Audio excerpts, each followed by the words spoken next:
Hi guys, so this is the third head study of the 100 head drawing and painting project that I'm working on. And because I did two paintings in the previous videos, I decided to do a linear head study this time.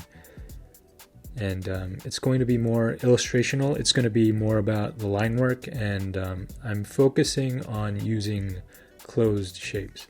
So I'm still going to do an underdrawing.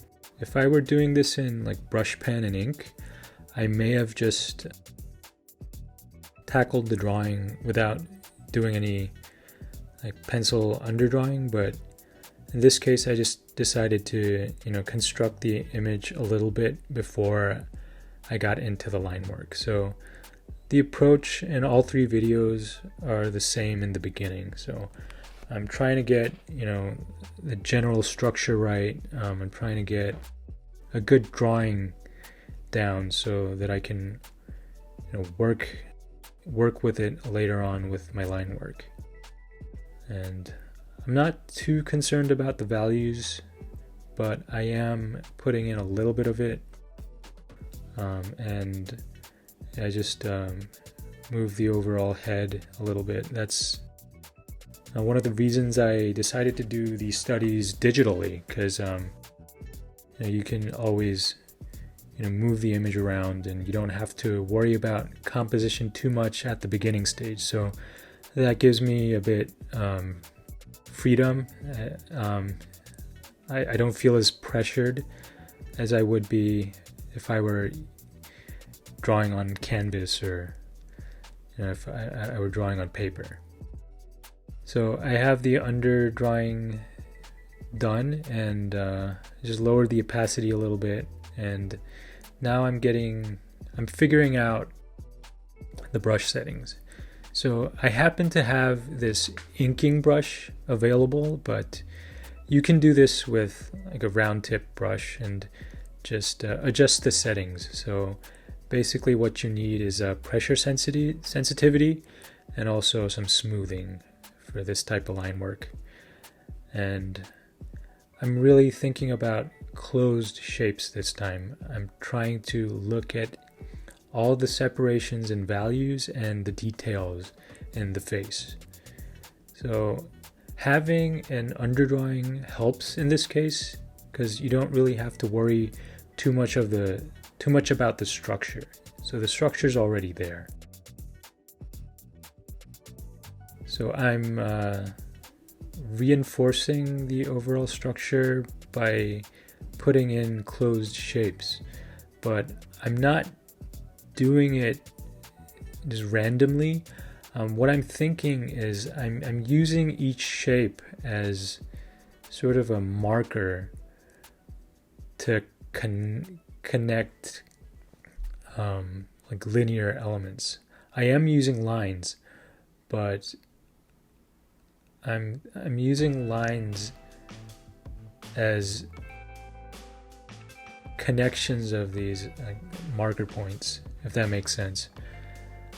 So I'm separating values with the shapes, as you can see, and I'm not doing any shading with the line work itself. So I'm not doing any hatching or cross hatching. I am going to color this. I am going to use a very simple color scheme to color this, but at the drawing stage, I'm only using linear elements, and I'm only using closed shapes using a linear drawing technique. And in a physical drawing, I would normally do this with a brush pen. So I would either use watercolor or acrylic ink, or any type of like brush tip pen, really.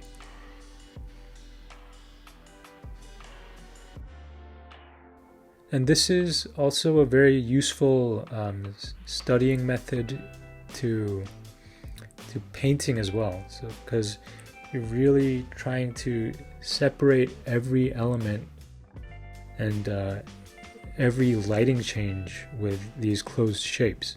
So you can treat the closed shapes as a brush mark or area of paint you're going to put down. And you're going to see that when I'm digitally coloring this in a little bit. So now you can really see the finished line work without the underdrawing. And I just flipped it over just to see if there wasn't anything like too unnatural with the drawing. And I'm okay with this amount of like distortion and exaggeration. So I'm coloring everything in, and I'm basically following the general guidelines of the line work. So the coloring process isn't too complicated, but I'm also like moving in and out of the line work. I'm not completely committed to it. So you can see in certain areas I'm going to redraw the value sections like I just did and color that in. And like I would approach any kind of painting, I'm establishing the darks first. And that's another thing that's, advantageous about working digitally. You can really like go aggressive with the darks, and if you don't like it in the end, you can, simply go back or delete the layer and redo it. So it's a good way to working digitally, or like studying digitally is a good way to be a little bit bold with the value constructions. And in this image, I decided to use only 2 hues. So the like greenish blue that I'm using is 1 hue, and I'm going to use a warmer color for the overall skin tone. And I just used a lighter version of the same hue to color in the midtones.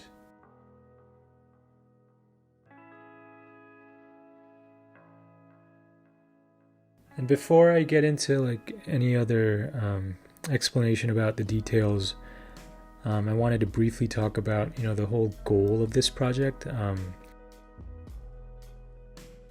I'm not necessarily like looking to come up with 100 finished pieces, but this is more about like the process and the progress. So that's something I wanted to share and like talk about in the videos. And I like, instead of like being too concerned about like what the end product is going to be like, I just wanted to like experiment with different styles and just bang out as many like head studies as I can.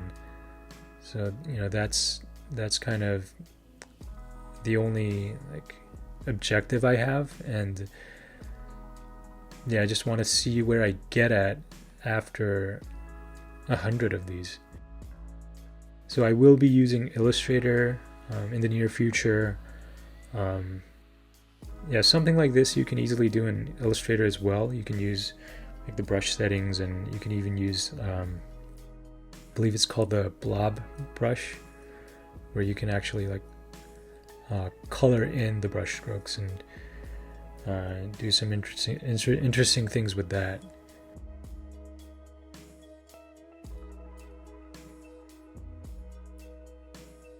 So I'm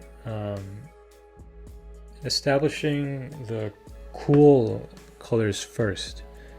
So like I said, I'm really simplifying the values and the colors. So I'm grouping everything, and that's another like good way to study ahead, by just grouping values and colors and trying to separate everything. But I'm filling in the overall skin tones now. And in terms of lighting, you're going to see really soon, but what I focused on is having a sense of like dual light sources. So I wanted a more warmer, natural light coming from the left of the face, as you can see right now, and I wanted a different light source with kind of a harder, artificial looking, cooler light coming from the right. And this type of cooler light source, if you lower the opacity a little bit, or if you make it less intense and make it a little bluer than the greenish blue that I'm using, it can read as natural light.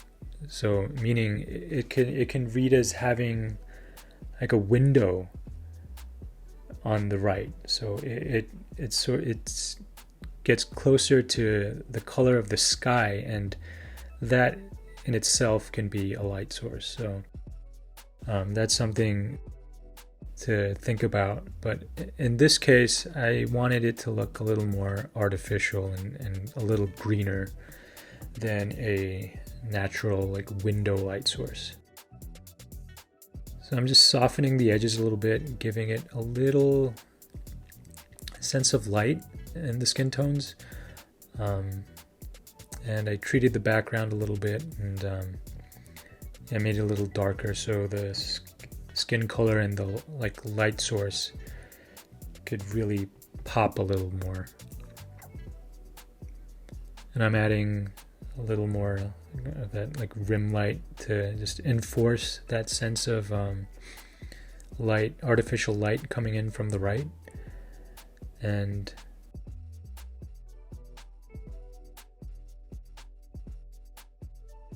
yeah, I'm adding the same lights into like the features and in the center of the image.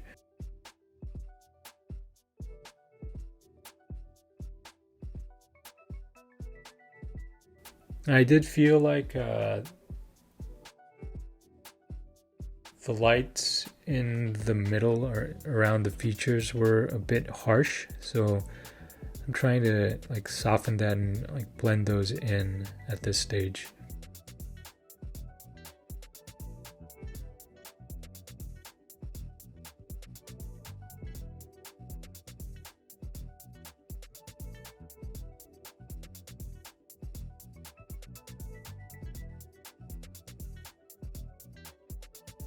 And I thought about treating the body and the clothing, but I just wanted the study to be more about the face and the head, so I just left it uncolored with just the line work. And like I mentioned earlier, I'm softening like the harsh highlights a little bit, so it looks a little more natural, a little more blended into the skin tones, and that's where I finished. So this exercise was more about like the closed shapes, and I'll do a more detailed version in the future, but yeah, it's a good way to study the separations of values and really catching the details and the wrinkles in the skin, and also it's a good way to study the features, and it's a good way to construct a portrait. So yeah, that's it for this study. I hope it helped. I'll do a more polished, finished version really soon, but yeah, for this study, I'm okay with the end result. It's obviously not as tight as I would like a finished illustration piece to be, but from a distance, I think the construction and the line work looks convincing enough. So I'm happy with that. So that's the end for this video. I'll see you guys in the next one. Please like and subscribe, and thank you.